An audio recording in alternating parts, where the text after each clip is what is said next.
आस्था का बचपना, चांद सितारों को टटोल रहे इंसानों की इसी बस्ती में ऐसे इंसानों की कोई कमी नहीं है जिनकी आस्था के साथ कोई भी खेल जाए। और ठीक यही हुआ था कर्नाटक के गुलबर्गा इलाके में।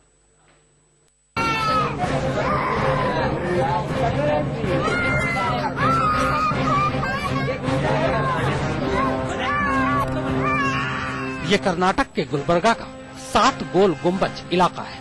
इस इलाके में एक छोटा सा तालाब है। ये पूरी भीड़ इस वक्त उसी तालाब के किनारे इकट्ठा हुई है। ये लोग यहाँ मंगलवार रात से ही आने शुरू हो गए थे ताकि सुबह जब सूर्य ग्रहण शुरू हो तो उससे पहले ही अपने अपने बच्चों के लिए तय जगह पर गड्ढे खोद लें।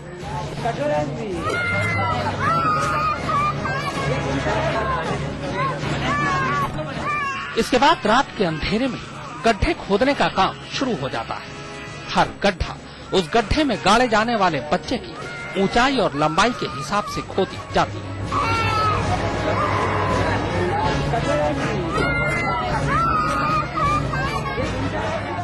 इसके बाद सुबह सूर्य ग्रहण से ऐन पहले ही 60 गड्ढों में 60 बच्चों को गर्दन तक जमीन में गाड़ दिया जाता है। जमीन में गाड़े गए ज्यादातर बच्चों की उम्र 2 से 15 साल के दरमियान थी। इसके बाद इन तमाम बच्चों को अगले 5 से 6 घंटे तक इसी तरह जमीन में दफन रहना पड़ता है।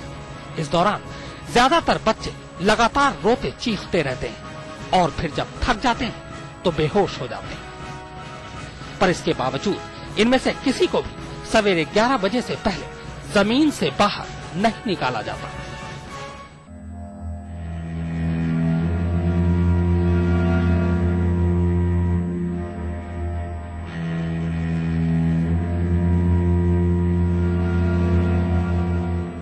दरअसल ये तमाम बच्चे या तो किसी बीमारी के शिकार हैं या फिर दिमागी रूप से कमजोर हैं। ये सभी बच्चे अलग अलग इलाकों से यहाँ लाए गए हैं।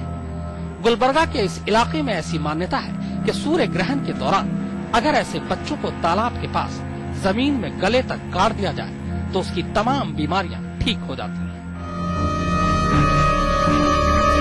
वैसे ये अंधविश्वास सिर्फ 5 साल पुराना है। स्थानीय लोगों का कहना है कि 5 साल पहले एक शख्स ने सूर्य ग्रहण के दिन अपने बीमार बच्चे को यहाँ लाकर गाड़ा था। इसके बाद वो बिल्कुल ठीक हो गया। बस इसी के बाद अब जब भी सूर्य ग्रहण लगता है लोग यहाँ दौड़े आते हैं।